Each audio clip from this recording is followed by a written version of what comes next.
এবং সেই কারণেই আমি গানটা যখন পড়েছিল, অ্যাকচুয়ালি অরিজিনালি গানটার পেছনে একটা গল্প আছে। নেপথ্যের কাহিনীটা হচ্ছে অরিজিনালি গানটা বাংলায় আমি তৈরি করেছিলাম, যেটা অপেক্ষা জানে। এবং আজকে ইনফ্যাক্ট প্রেসকে বলার সময় অনেকে জিজ্ঞেস করছে আমরা এই ভার্সনটা কবে শুনবো। আমি বললাম আশা অডিওরই দায়িত্ব, এটা আশা অডিওই তোমাদের শোনাবে। তো যাই হোক, তারপরে হিন্দি ভার্সনটা তৈরি হয় এবং I am so indebted to দাদা, শান দাদা, যে এত sweetly he is so accepting of the newer generations, যে মানে এই জিনিসটা শেখার মতো।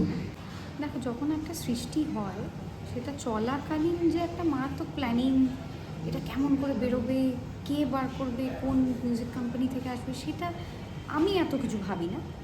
আমি অন্যান্য শিল্পীদের প্রসেসটা ঠিক জানি না, বাট আমি এত কিছু ভেবে গান এখন অবধি তো তৈরি করিনি।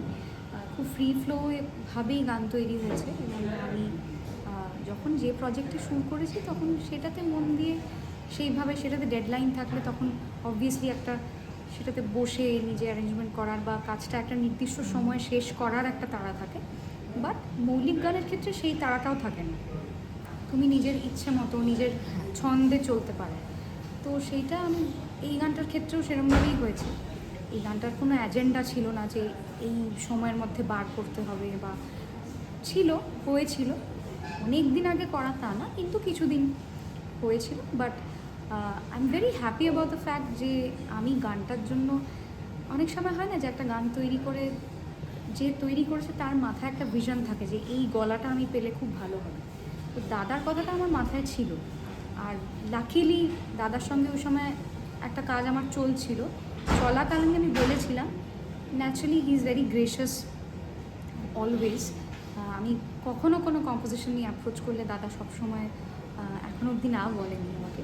তো এই গানটার ক্ষেত্রেও খুব আনন্দ করে কাজটা করেছে এবং আমরা খুব মজা পেয়েছি। মানে the way I had wanted the audio part to come out, it turned out exactly like that. তারপর তো বায়োসিনে ভিডিওটা করে, ছবির শুটিং শেডিউলের মধ্যেই আমরা ভিডিওটার শুটিংটা করি এবং সেখানে গানটার একটু মিষ্টি কোরিওগ্রাফিও হয়েছে। গানটা অ্যারেঞ্জ করেছে আলাপ সর্দার, ক্রেডিটটা দিয়ে দেওয়া উচিত। ম্যাক্স দা, মুকেশ রয় কোরিওগ্রাফি করেছে।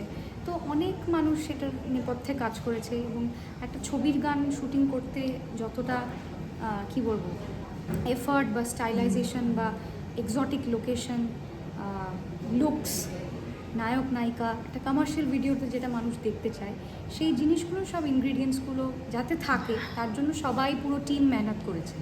তো ফাইনালি এরপর দর্শক বলবে, এটা নিশ্চয়ই একটা প্রিভিলেজ, মানে বড়োদের গাইডেন্স পাওয়া এবং বড়োদের অ্যাকসেপ্টেন্স পাওয়া।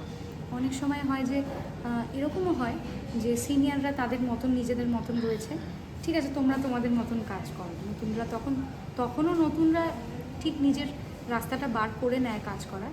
কিন্তু আমার মনে হয় যে যখন কোল্যাবোরেশন হয়, যখন নবীন এবং প্রবীণের কোল্যাবোরেশন হয়, সবাই মিলে একটা ভালো কিছু করার উদ্দেশ্য নিয়ে এগিয়ে যায়, আমার মনে হয় সেটার আনন্দটা অন্য। এইটার ভাবনাটা দেখো, আমি যখন থেকে হামসাজে যখন অভিনয় করছিলাম, যেটা আমার প্রথম ছবি অভিনেত্রী হিসেবে, সেখানে চলাকালীন এই যে ক্যামেরা ফেস করার ব্যাপারটা বা দেখো মিউজিক ভিডিও তার আগে আমি কখনো করিনি, এটা প্রথম করলাম এমন কিছু না।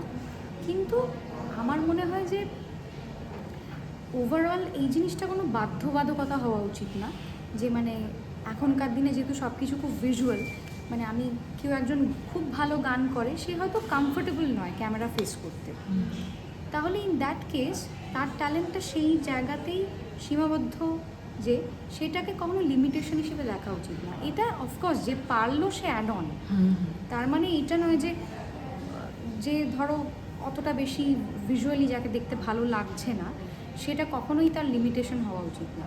মানে কেউ ধরো গান গাইতেই এসছে, তার সেই ট্যালেন্টটাই তখন প্রাধান্য পাওয়া উচিত, অ্যান্ড সে অন্য কিছু পারলে সেটা of course that is an add on, but this should not be a criteria that, যেটা এখনকার দিনে অনেক ক্ষেত্রে হচ্ছে, যে you have to be street smart and you have to look good. সেইটা এত বেশি হয়ে যাচ্ছে যে মানে সুর না লাগলেও হবে, মানে প্রায় এরম হয়ে যাচ্ছে। তো সেটা কখনোই হওয়া উচিত না, আই ডোন্ট সাপোর্ট দ্যাট। দর্শকদের এটাই বলবো যে আমার নতুন গান, আমার আর শানদাদার গাওয়া যারা যারাসা, আশা অডিও ইন্ডিয়া থেকে আজকে লঞ্চ হয়েছে সমস্ত অডিও প্ল্যাটফর্মসে।